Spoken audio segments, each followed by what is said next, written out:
오늘 함께 나눈 말씀은 로마서 말씀입니다. 로마서 1장 1절로 6절 말씀입니다. Today's passage from Book of Romans, chapter 1, verse 1 to 6. 1절부터 6절까지 말씀 교독해서 읽겠습니다.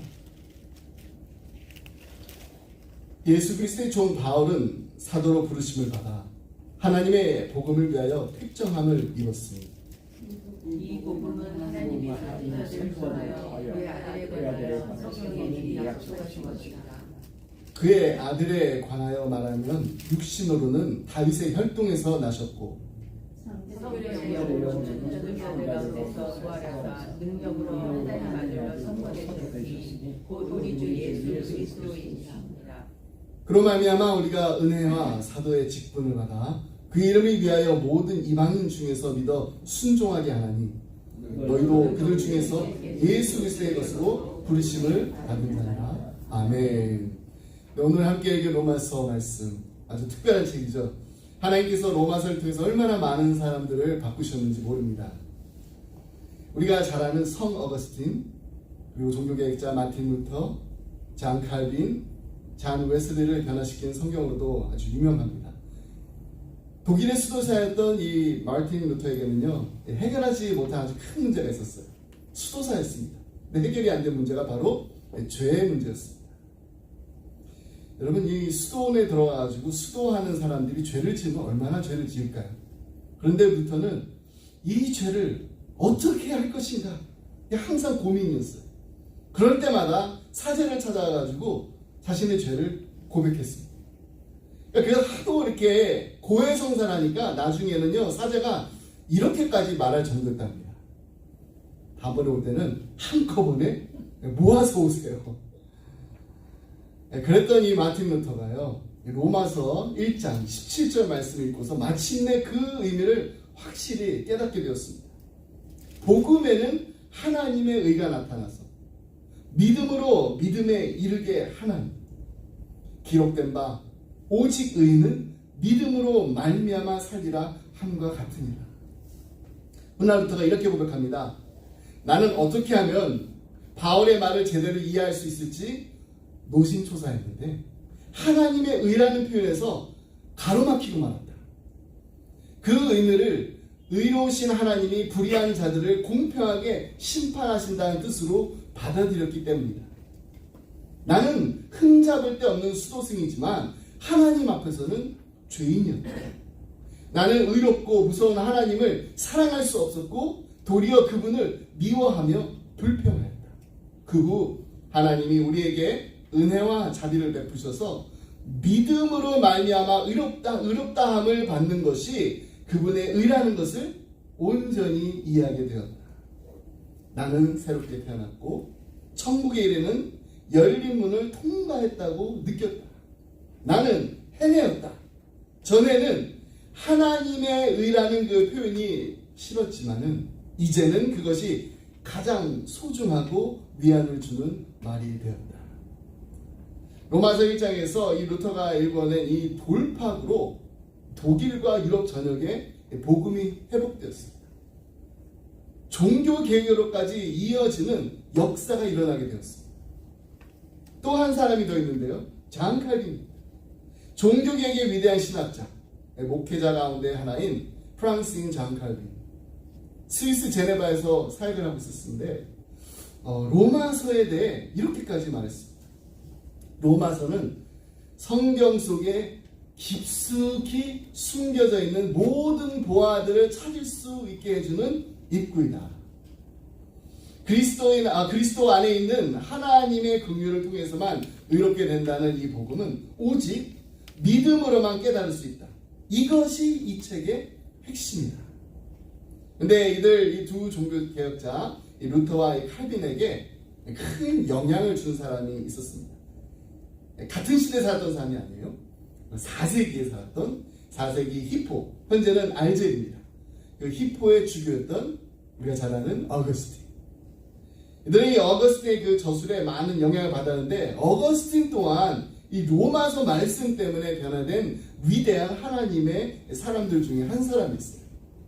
우리가 잘 아는 바와 같이 어거스틴의 어머니가 마니카가 크리스찬이었습니다. 하지만 어거스틴은 믿음에서 등을 돌렸습니다. 등을 돌린 정도가 아닙니다. 그는 이 다른 곳에서 진리를 찾고자 했습니다. 내키는 대로 그냥 살기로 작정하고 결혼도 하지 않은 채 한 아이의 아버지까지 되었습니다. 하지만 밀라노에 거주하고 있는 동안 당대의 교회의 지도자였던 암브로시우스 주교의 설교를 듣게 됩니다. 그 설교의 내용을 마음에서 지울 수가 없었어요. 훗날 그는 자신의 저서 참회로 이 컴패션에서 이렇게 고백을 합니다. 마음이 혼란스럽고 걱정이 일어나서 아무도 찾을 수 없는 곳으로 갈 수밖에 없었다. 스스로 속박한 채 몸부림쳤다. 이웃집에서 소년인지 소녀인지 모르는 누군가의 찬양 소리가 들렸다. 그때 들렸던 찬양 소리가 집어서 읽어라, 집어서 읽어라. Pick up and take up and read. 이 찬양을 이렇게 들으니까 정말로 이렇게 pick up 해가지고 take up and read 말씀을 읽었는데 그 말씀이 바로 로마서 말씀이에요. 이 사도의 책, 이 로마서를 집어들고 펼치고 눈에 들어오는 그 첫 문장을 소리내지 않고 읽었다고 합니다. 그 말씀이 어떤 말씀이냐면 방탕하거나 술 취하지 말며 음란하거나 호색하지 말며 다투거나 시기하지 말고 오직 주 예수 그리스도로 옷 입고 정욕을 위하여 육신의 일을 도모하지 말라. 로마서 13장 13절로 14절 말씀을 읽었던 거예요. 아우구스틴이 이렇게 고백합니다. 더는 읽고 싶지도 읽을 필요도 없었다. 마지막 단어를 읽자마자 모든 근심으로부터 나를 구원해 주는 빛이 마음속 가득히 비치는 듯하다. 모든 의심의 그림자들이 흩어졌다. 여러분, 이렇게 하나님은요, 이 바울과 루터 사이 그 1000년 동안 교회의 그 지대한 영향력을 그 영향을 끼쳤던 이 어거스틴이 믿음을 가질 수 있도록 로마서를 사용하셨습니다. 그 로마서를 읽고 나서 그가 삶이 변화됐어요. 저 로마서는요, 한 사람의 인생과 가정과 가문과 그리고 나라와 민족과 세계 교회를 바꾼 놀라운 책입니다. 이렇게까지 왔으니까 나 이 책 꼭 읽어야겠다 그런 마음 들지 않으시나요? 이번 주 로마서. 그래서 이 성경은요, 우리가 성경을 하나의 반지로 비유한다면은 이 로마서를 그 반지에 이렇게 박혀 있는 보석이라고 말하게 됩니다. 여러분은 이 한 주간 동안 그 보석을 꼭 찾으시기 바랍니다. 로마서는요, 로마 교회에 보낸 사도 바울의 편지입니다. 근데 여러분이 로마 교회 하면 어떤 느낌이 드시나요? 그 당시 전 세계의 수도와 같았던 이 로마에 교회가 있었어요. 그렇다면 그 교회 건물 얼마나 웅장할까요? 대성당에 얼마나 많은 인파들이 몰려들어가지고 북적북적거리는 그런 그림이 그려지지 않으시나요? 하지만 로마 교회는요, 그렇지 않았어요. 교회 역사상 가장 비참한 고난을 당했던 교회가 바로 로마 교회입니다. 313년 이 기독교가 공인될 때까지 무서운 그 박해를 피해서 카타콤이라는 지하 무덤에서 300년을 숨어서 지내야 했던 교회가 바로 로마 교회예요. 그래서 로마 교회는 한마디로 지하 무덤이라고 표현했을 만큼 역사상 유례가 없는 고난을 받았던 교회였습니다. 근데 그 고난을 이겨냈어요. 어떻게 그 고난을 견뎌낼 수 있었을까요? 바로 주후 57년경 사도 바울이 로마 교회에 보낸 이 편지 때문이었다라고 생각합니다. 이 편지 안에는요, 고난을 이길 수 있는 복음이 있었던 거예요. 그리고 로마 교회는 진정한 그 복음이 있었기 때문에 무서운 그 핍박을 다 이겨낼 수 있었고 결국에 로마가 기독교 국가가 된 것입니다. 로마 교회에 편지를 쓰면서 사도 바울이 자신을 이렇게 소개합니다. 그리스도 예수의 종. 1절 말씀입니다. 예수 그리스도의 종 바울은, 종은요, 주인이 있다라는 말이에요. 주인. 누구의 종이라면은, 누구의 종이라고 하면서 만약에 이 주인이 없다면 그 사람이 어떻게 난 종이라고 이렇게 말할 수가 있겠어요? 일을 시키는 주인이 있으니까 당연히 종이 있는 것입니다. 사도 바울에게는 예수님이 바로 그 주인이셨어요. 근데 여기서 이 종이라는 표현보다 엄밀하게 그 표현하자면요, 노예라는 표현이 더 정확한 거예요. 노예입니다. 지금은 우리가 이제 노예가 없어요. 근데 노예가 얼마나 천한 신분이라는 거 어떻게 보면 우리가 실감할 수는 없습니다. 이야기는 많이 들었지만은, 근데 이 당시 이 로마 인구의 약 절반에 해당하는 600명이 아닙니다. 6천만 명 이상 노예로 살고 있어요. 와, 엄청나죠? 근데 오늘날 이 공장의 기계와 다를 바 없는 그냥 사람이 아닙니다. 생산수다예요, 생산수다. 그래서 이런 말까지 썼어요. 노예하고 당나귀는 똑같은데, 노예는 말을 할 줄 알고 당나귀는 말을 하지 못한다. 이런 말이 공공연히 이 사람들의 입에 오르내릴 정도로 그들은 아주 인간 대접을 받지 못했어요. 당시에 노예시장에 가면은 반나체가 되어서 단 위에 이렇게 전시되는 그 노예들을 얼마든지 볼 수가 있었습니다. 지나가던 사람들이 그냥 구경하다가 마음에 들면은 흥정해서 그냥 사가면 돼요. 그리고 집에 가서는 이미 이렇게 뚫려져 있는 그 귓구멍에다가 주인이 자기의 이름을 이렇게 새긴 귀걸이를 달아줍니다. 이 사람이 이런 걸 달고 다니는 거예요. 그러면 이 시간부터는 그 귀걸이에 쓰여 있는 그 주인의 그 이름 있잖아요. 그 주인의 소유가 되는 것입니다. 노예에게는 자기 이름이 없습니다. 노예에게는 자기 생각이 있을 수 없습니다. 자신의 어떤 의지나 꿈, 계획 이런 거는 상상조차 할 수가 없습니다. 말할 줄 아는 짐승처럼 그저 주인인 그 귀족을 위해서 농사도 짓고 심부름도 하는 그런 도구에 지나지 않았습니다. 이와 같은 상황에서 바울이 로마의 교회에 편지를 보내면서 가장 첫 줄부터 자기 자신을 소개하는데, 나는 예수 그리스도의 노예입니다. 이렇게 소개하는 편지를 그까지 한 번도 대면한 일이 없었던 그런 로마 교인들에게 보냈다는 사실이 정말 놀라운 일이 아닐 수 없습니다. 여러분 아시잖아요. 바울이 당대의 석탁이었습니다. 시민권을 가진 당당한 로마 사람입니다. 근데 그런 자신을요, 예수님의 노예라고 소개하는 거, 이것을 더 자랑스러웠다는 거예요.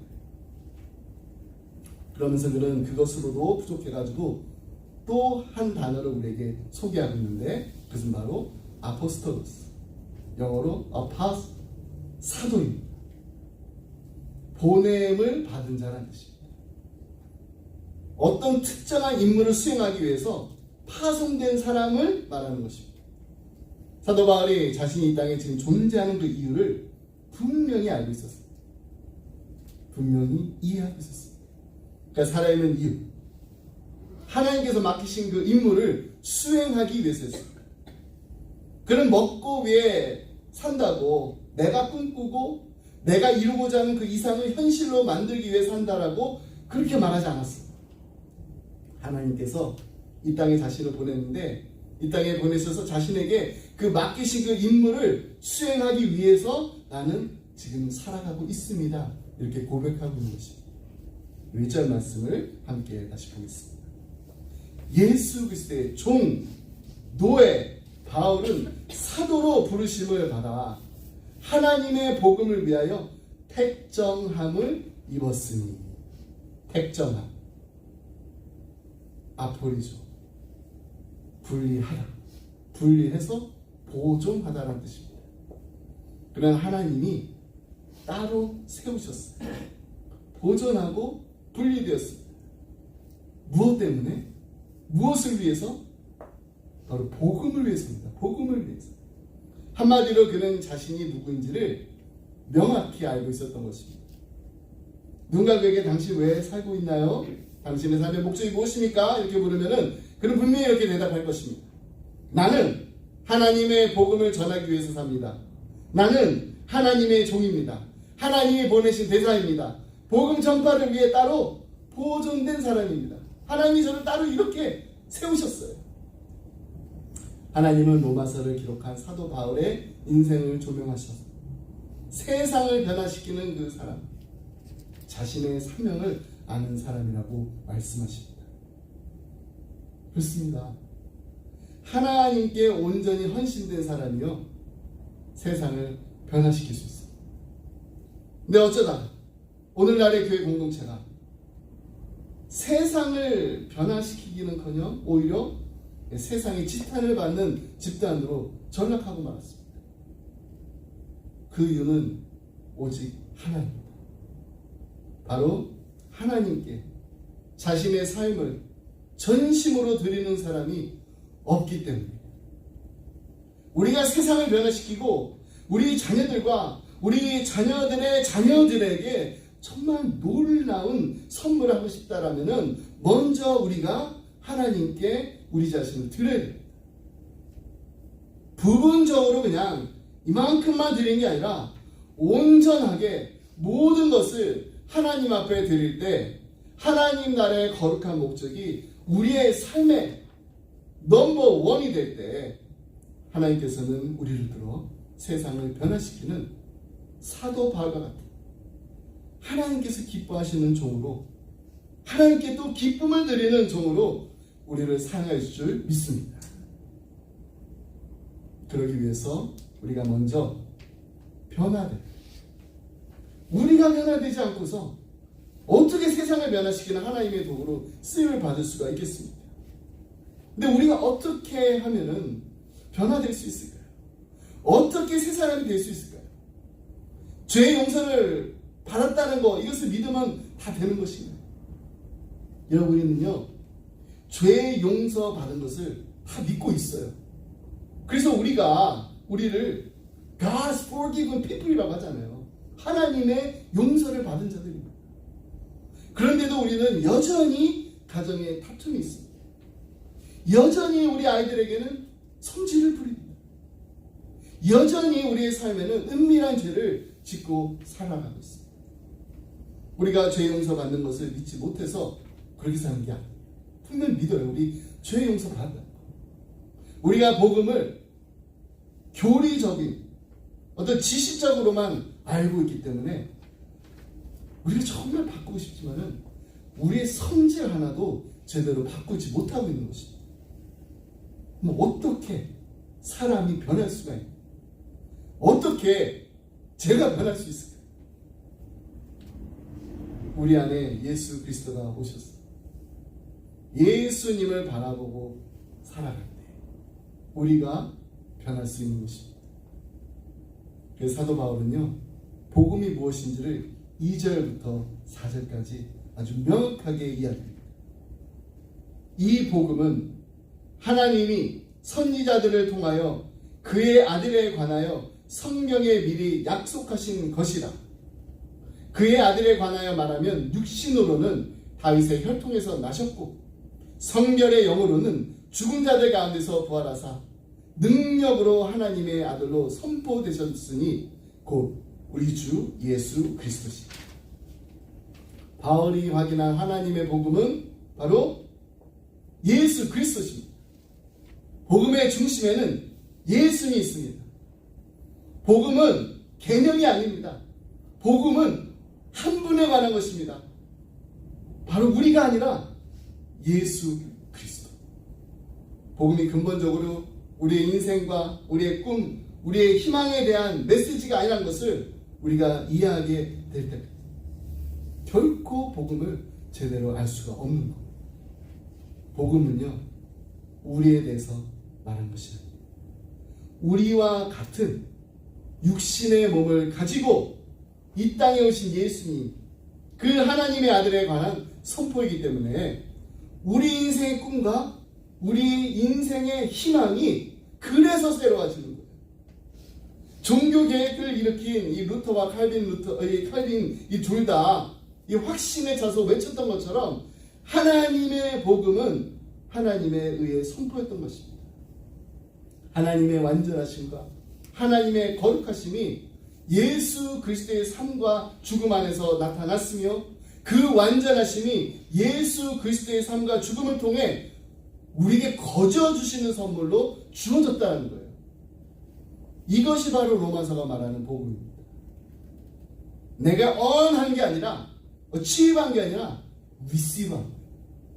바울은 로마서 서신을 통해서 하나님께서 어떻게 복음 안에서 죄인들을 의롭게 하셨는지 뿐만 아니라 가장 소중한 하나님의 선물을 우리가 어떻게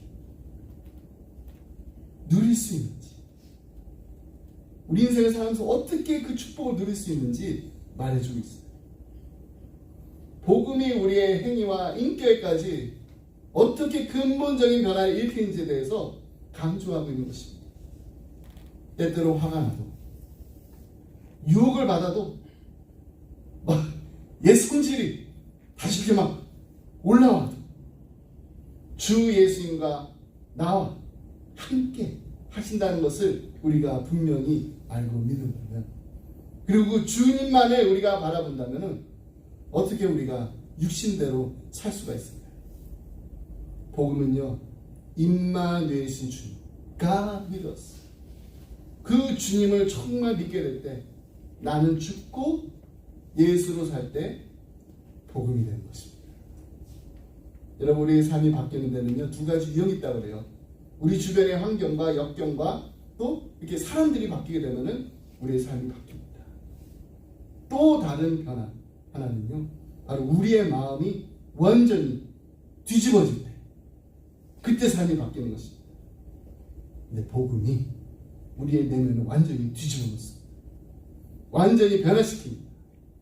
예수님이 우리의 마음에 임하시기 때문입니다. 복음이 이끄는 삶으로 우리의 삶이 변화되고 우리의 가정이 변화되는 이 놀라운 일들이, 이런 놀라운 축복을 누리는 우리 모두가 되기를 간절히 소원합니다. 말씀했습니다. 한 젊은이가 스승에게 늘 세상에 대한 불평과 불만을 늘어놓는 이야기를 여러분과 나눈 적이 있어요. 저는 항상 제 마음에 이런 일이 나에게 있을 때 어떻게 해야 될까 할 때 이 글을 다시 한번 읽어요. 스승이 제자에게요, 소금 한 사발과 물 한 컵을 이렇게 가지고 오라고 했습니다. 이 소금 한 줌을 컵 속에 이렇게 넣고 막 젓습니다. 그리고 그 물을 먹어보라, 마시라고 했어요. 제자가 얼굴을 찡그리면서 짜릿짠 그 물을 마셨습니다. 스승이 시키니까. 스승이 물었어요. 맛이 어떠냐? 제자가 잔뜩 화가 난 목소리로 대답합니다. 공손하게도 안 해요. 짭니다. 그래서 스승이 제자를 또 어디로 데려갔을까요? 혹시 기억나시나요? 어디로 데려가는지? 네, 맑은 호숫가로 데려갔답니다. 그리고 사발에 담긴 그 소금을 어디에다요? 네, 이번에는 호수에다 부었어요. 그 제자에게 그 호수의 물을 떠서 마시겠다. 그 다시 제자에게 물었습니다. 이 물도 짜냐? 제자가 뭐라고 했을까요? 이 물은 안 짜요. 안 짭니다. 스승이 이렇게 말합니다. 같은 소금이라도 그 짠맛의 정도는 담는 그릇에 따라 달라집니다. 인생의 고통도 마찬가지입니다. 내 속에 고통이 있다면 네가 컵이 되지 말고 호수가 되어라. 여러분, 지금 우리에게 닥친 고난이 정말로 감당하기 어려울 만큼 무거운 그런 고난이 있습니다. 너무나 고통이 심하지 않나요? 삶이 어렵지 않습니까? 미운 사람은 또 얼마나 우리 많습니까? 그러면 먼저 우리의 마음의 그 정도가 어느 정도 크기인지 우리 자신 한번 돌아봐야 됩니다. 내 마음이 정말 간장종지처럼 작다면 힘들고 짜증나가지고 견딜 수 없을 것입니다. 제가 여러분들에게 이 말씀 드린 것은 제가 이 간장종지 같은 그런 마음을 가졌을 때 하나님께서 이 종기를 깨신 적이 너무나 많기 때문에 그거 갖고는 안 됩니까? 내 마음이 정말로 호수 같으면요 전혀 다르죠. 복음은요, 나는 죽는, 근데 죽는 것으로만 끝나는 것이 아니라 나는 죽고 예수로 사는 것입니다. 우리가 너무나도 잘 알고 너무나도 우리가 너무 잘 알아서 암송하는 빌립보서 2장 5절 말씀, 너희 안에 이 마음을 품으라 곧 그리스도 예수의 마음이니. 그렇습니다. 우리는요 예수님의 마음을 품고 사는 것입니다. 예수님의 마음. 여러분, 예수님의 마음 간장둥지 같을까요? 아니면 호수 같을까요? 예수의 마음도 간장둥지 같을 때가 있을 겁니다. 아니에요. 우리가 복음을 알면은 우리의 마음이 이렇게 바뀔 수가 있는 것입니다. 그렇기 때문에 똑같은 문제, 똑같은 고통, 똑같은 사람이라도 마음이 전혀 달라지게 되는 거예요. 항상 기뻐하고 범사에 감사하고 모든 사람을 사랑하는 게 이게 정말 가능한 일일까요? 복음이 이 일들을 가능합니다. 복음. 주위의 사람들, 세상 사람들, 우리가 먼저 변하면 변하게 될 수 있습니다. 무엇이 우리의 마음을 이처럼 바꿀 수 있게 합니다. 그것은 바로 나는 죽고 예수로 사는 십자가 복음밖에 없습니다. 그래서 십자가 복음이 세상에서 가장 위대한 것입니다. 복음이 삶을 뒤바꾸게 될 줄 믿습니다. 나라와 민족과 기독교의 그 역사도 바꿨습니다. 그렇다면 복음이 우리의 가정과 우리의 자녀들을 분명히 바꿀 것입니다. 우리를 바꾸고 이 놀라운 복음의 능력이 우리의 것이 다 되기를 주님의 이름으로 축복합니다. 기도하겠습니다. 사랑 은혜가 풍성하신 하나님 감사합니다. 십자가의 은혜에 감사하며 우리 주님과 날마다 동행하는 삶을 살게 하시며 감사드립니다.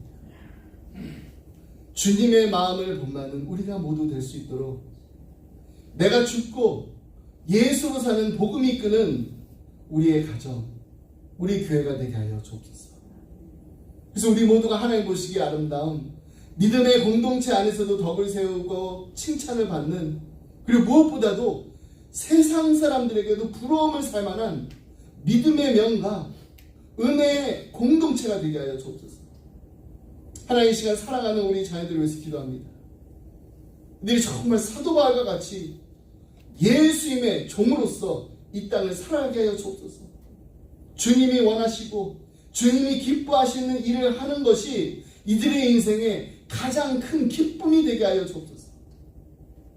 하나님, 이들의 입술에서 나의 모든 것을 다 드리오니 하나님 기뻐 받아 주시옵소서.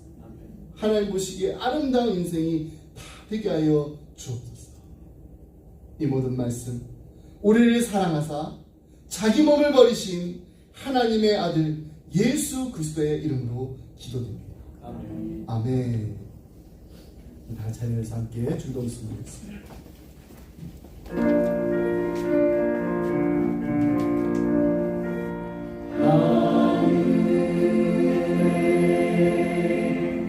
대신 아버지 이름 거룩하사 주님 나라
예수 그리스도의 은혜와 하나님 아버지의 크신 사랑과 성령님의 감동감화 교통하심, 하나님 우리의 가정과 교회가 복음으로 세워지게 하여 주옵소서.